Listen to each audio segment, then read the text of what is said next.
Alright guys, so I got a little bit of a special one for you today. I'm tossing up something that I don't usually do. This video is actually being shot just minutes after the video that we did on Monday, the Q&A about all the vlogging stuff.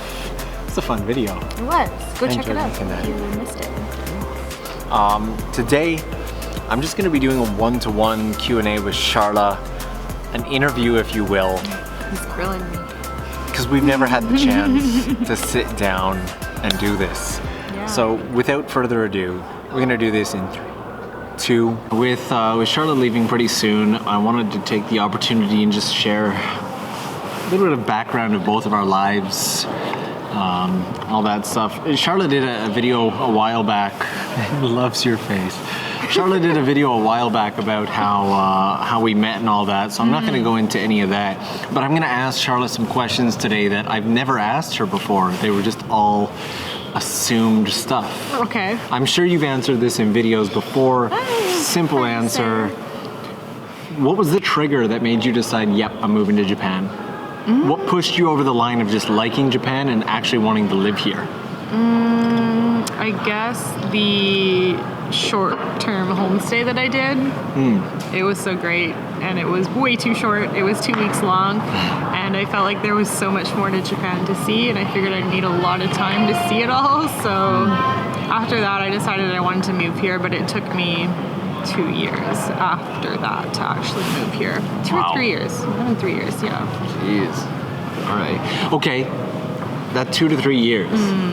Was that an easy 2 to 3 years? Like, because a lot of people are like, I want to go to Japan, I want to go now, right? They've got this like fear of missing out that's just like eating them alive and causing them so much anxiety. How did you feel during that time? Well, I used that time to study Japanese, and I think that was a good move because when I moved here when I was 19, I had like a pretty decent grasp of Japanese, I would say.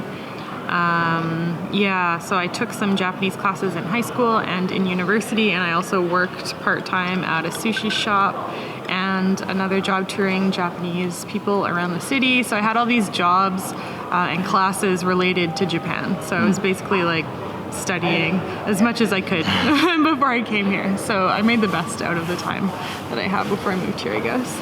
When we first met, which was online back in, I think it was like 2005 or something. Yeah, I feel like it was It was like I think it was like right before, right after I came to Japan for the first time. Yeah. And like I was prepping to come to Japan as well. And it's kind of funny how like similar the experiences are. Yeah, it was really similar. Because like I was doing the same stuff. I was studying Japanese. I was like spending all my time with like Japanese friends. I had become like the liaison to the Japanese students at my university, right? And just tried to immerse myself in the culture and language to find out if it was something I was really ready for before even coming here. Right. So like I think one of the other things that a lot of people struggle with is just like that financial aspect. Like coming here, the cost involved with moving your whole life. How did you feel about that? I didn't think about it at all. I was not prepared. I don't know. I didn't bring much money with me. I think I only brought a couple grand. And then I ran out. At one point I had 10 yen. That was my lowest point. 10 yen, no job. I was staying with a friend. And then somebody just came up to me on the street and was like, hey, want to be an English teacher? You look like you speak English. So that's how I got my job. And from there I found other jobs and I ended up working a lot. And I made it. Wow. 10 yen. But I can't really help you guys with the financial aspect because I did not do that very well. See, and I did like the exact opposite. Like I came super prepared. Like I had all this money saved up. I'd spent years working part-time jobs, saving up. Like I had 11 days off in a year. Wow. In total, just to come and save up. And then when I got here, I got really lucky. I got these jobs doing like TV commercials and movies and stuff right from you the were start. Doing that at the beginning, Remember that? Like it was like exciting stuff, and I was making all this money. And you know, you're making like 6, 7, 8, 9, 10 grand a month just like that. You make the stupid mistake when you're young of adjusting your lifestyle to it and spending, and then before I knew it, the jobs had kind of dried up. We hit like a dry season, and I had $17 left to my name. Nice. And and I was, I think, like 8 days away from my next like pay drop. Oh no. And you know what got me through it? The kindness of strangers. Really? I had a friend, I wouldn't really say stranger. We weren't that good of a friend though. I had a friend be like, you're not gonna be able to get around, you're gonna die. Here's my dad's bicycle. Aww. And like gave me this busted, rusty old bicycle that I still keep to this day. In one of my videos talking about bicycles, someone's like, why do you have 4 bicycles? And that's one of the reasons why you don't want to get rid of it. I can't get rid of that bicycle. Like it's too important to me. And I was buying like 5 packs of noodles for like 260 yen. Nice. And that was like 5 days of food. And like, oh, jeez. Yeah. Hard times. So what was the trigger for you to start YouTube? I had to do that because the next time I moved to Japan, later on, I was on a university exchange, and one of the requirements was to blog about my experience, and I really suck at writing. So I really didn't want to do a blog. So I was like, is it okay if I film it instead? And this was supposed to be for the purpose of other students at my university watching my experience and seeing if they want to do the same thing and go to Japan. So I figured that those were the only people who would be seeing it. I don't know, I never figured anyone would find me and watch it, want to watch it even if they did find it. So yeah, that's how it all started. Wow. So then like it started off there, and like what year was that? 2011. 2011. So you've been like YouTubing since 2011. Yeah. Wow. So all right. weird. Yeah. Sharla actually was the one who was like said to me, I was originally doing YouTube just for the shamisen stuff, shamisen in Tokyo, and Sharla's like, no, you need to be on the camera. Like be on the camera. And it wasn't until like this year that I was finally I tried a little bit back in 2015? I think it was like Somewhere 2015. Yeah. We tried and I abandoned it. I was like, maybe no. Yeah. And then this year You're doing picked really it up well. again. Yeah. I'm enjoying it. It's a lot more fun when you have, when you live in a place like Tokyo and you're constantly inspired by everything around you and you want to share that with people, it makes it a lot better. So, awesome. So, then what was it like a slow growth for you to get where you are now? Or was there like a tipping point where you're like, okay, No, there was I made that stupid bread video. And it went crazy viral. Then all of a sudden I had 20,000 subscribers, and I was like, oh God, what do I do now? That's a big one. So when you get that giant spike in subscribers, do you feel pressure? Yeah, because it was strange, because all of a sudden all these strangers were watching me. I did have a few people at that point. I think I had I can't remember. I'm just gonna guess maybe 1,000 subscribers or something. So I was kind of used to the idea of people I don't know watching me, but then all of a sudden lots more people were watching me, and I felt pressure to make decent videos, because up until that point I'd really just been sitting in my room talking about my day because that's all my university wanted, so that's what I was doing. That's all I had planned to do, but I felt like I should go outside and actually film things and show people more interesting stuff than my room. So I started doing that because of all those new subscribers. There you go. Yeah, so I guess that's where that all started. See, I'm still in the small stages, and I'm happy to be in the small stages because it means I can be a lot more intimate with the people on my channel. Yeah, it's nice. I miss those days. I knew everybody. Yeah. Everybody. I knew every single person that commented on my videos. I recognized their name. There are still people like that today that I see on every video, and I remember their name. But it was nice to know every single person and have the time to respond to every single comment, because that is not possible anymore. But I'm still impressed with the level of comments and tweets that you respond to. I try to. When I first started doing YouTube stuff here with Sharla, I was like, man, this girl's always in her phone. Sorry. No. But and that's the natural reaction is to be oh, I'm sorry. But the thing is, now that I'm doing it more consistently, I realize what you're doing. Yeah. You're interacting with those people who are commenting on your stuff and talking to you. You're trying to put that value out there, and I respect the heck of it and just try to model that as much as I can, you know what I mean? Because your efforts to respond to your viewers and your fans and everything is what makes the difference. There are so many people out there who have 5,000 subscribers and won't reply to a single comment. I was so surprised. Because they think they're so big, right? Yeah. There's so many YouTubers like that. Yeah. And I never really understood that. Like before I was YouTubing myself and I saw someone with like hundreds of thousands of subscribers, I would leave a comment and never expect them to reply. But now that I have hundreds of thousands of subscribers, it's really not that hard to respond to some comments. So I don't understand why some people don't respond at all. Some people don't touch their comment section, don't even look at them. I know people, like actually know them in real life, and they're like, yeah, I don't read the comments.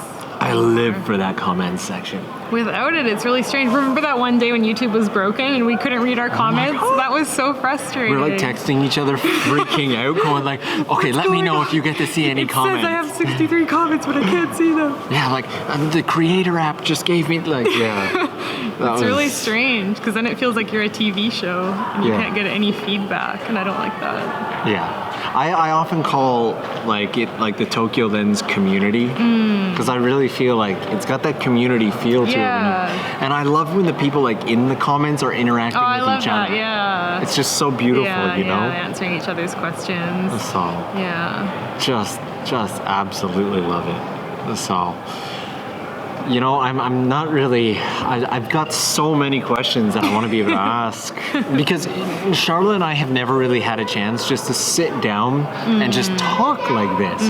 Every single time we've gotten together, it's been like, oh, we're finally meeting. Oh, we're doing this. We're always doing something really exciting. Yeah, like we've never wanted to waste a single second. And in doing so, I think we've wasted the time to just sit and talk. I think one of the only times where we actually had a chance to just talk was when we came back from our trip in Ehime. Yeah. And then we were like... on the plane. Yeah, we were like on the plane. And we're not going to like be vlogging on the plane. That plane was so crappy. I thought we were going to crash. Do you remember that plane? That was like shaky and scary. We were prepared to die at that point. Yeah. I was like texting my mom being like... like I hope this goes through before the plane crashes.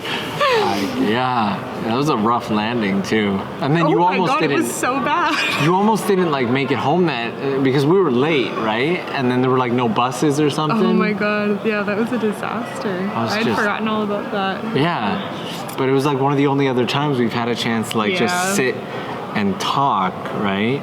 So in the YouTube like lifespan that you've had so far, what would you say, just like personally, because obviously, you know, you try and keep your personal life and YouTube life connected yet separate. You want to be able to live your life, right? How do you feel, how much of a challenge is that for you, or does it just become like totally normal? Like you can easily separate both of them? It's easier now, I would say. Before, I was a lot more like private about things because I didn't want to mention if I was dating anyone or anything. But then when I got married, I was like, okay, it's okay now because we're not going to break up, hopefully. I know it's still possible, but I was like, okay, it's like legit now. We're married. I can share that part of my life. So I was able to share more after that. So that was nice, but yeah, I guess before it was harder and I tried to make the videos more about Japan than about me. But then I started my other channel, my Sharmander channel, and I tried to make that more personal stuff. And yeah, I enjoy making both types of videos, actually. Yeah, I haven't been making many videos about Japan recently because I've really done it all except for travel content, which is very expensive to make, so it's not really something that I can do every week.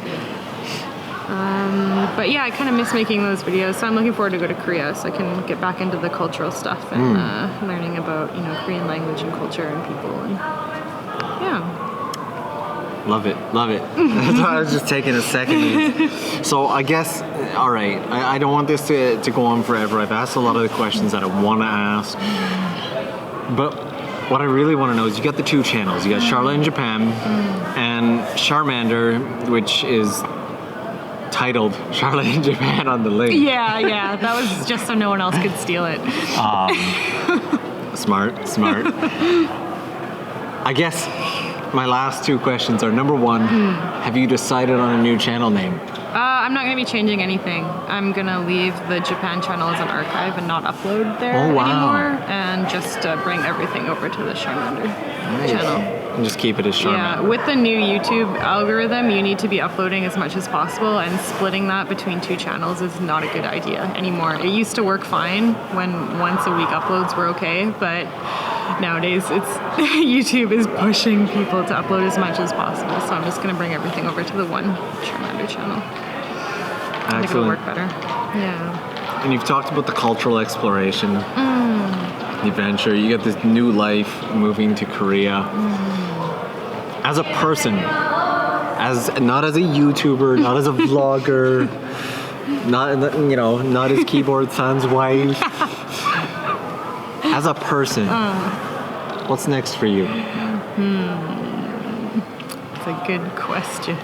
So I feel like my entire life is YouTube right now.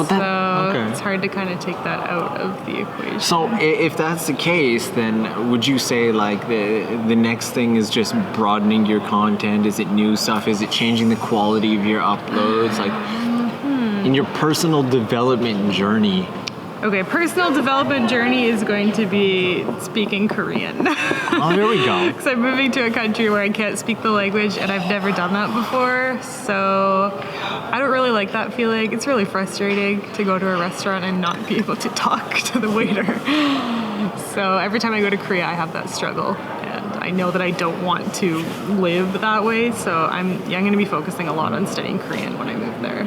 So I guess I really want to visit you before you learn Korean. Oh God, we can struggle in the cafes and restaurants together. Because like that's that hasn't been a thing, right? Because we both spoke Japanese before we moved here. Yeah. So we've never had that problem before. Yeah. All right. Interesting. So that's awesome. That's awesome. Yeah. So I just, one of the reasons that I wanted to do this and I wanted to share this with everybody is because you as a person, as a YouTuber, as everything, you've had so much of an impact in my life. And I just wanted to share you to everybody. I just want to say thank you, you know what I mean? Like, we've been through so much together. We've traveled across the country. We have. We've had a barbecue with one of the Yoshida brothers. That was pretty cool. Did not expect that to ever happen. We almost died on a flight. What's next? You know? It's been an incredible journey, and it's so strange to think that you're not gonna be in this country in like 2 months. So I won't be far away though, so I'm still gonna be coming to Japan a lot, so we'll have to meet up when I'm here. And it'll finally give me a reason to visit my 4th country. Yay. So get a new really like it. Stamp on my passport. Yeah. That'll be exciting. So anyways, thanks, Sharla. Thank you. Alright guys, that's it. If you want to leave some love for Sharla in the comments below, do so. If you happen to stumble on this video and you don't even know what the heck is going on here, but you have watched this far, I'm going to be linking Sharla's channel at the end. Thank you. Chances are that'll be like maybe one person, but hey. I'd be very curious if somebody like that exists. Please tell us. But like so many people have like come over and checked out my content and like said I came over from Sharla. You should definitely thank Sharla. Like, of course I thank Sharla. I've been thanking Sharla for 10 years. 12 now. 12 years. You're the one who helped me figure out visa stuff for getting to Japan in the first place. So and those are the days, back in the days of like the old company I ran. Anyways, I'm not gonna hijack this. This is about you. Thank you. So yeah, guys, that is it. A pure, uncut video, except for that little segment at the beginning. And yeah, I'm heading off to Canada, like fairly soon. I'm excited for Canada vlogs. I've never been to Toronto area. So. Really? Yeah. There we go. I will try to make the content as entertaining as I can. So, anyways, guys, sending love from us to you. Thanks for watching.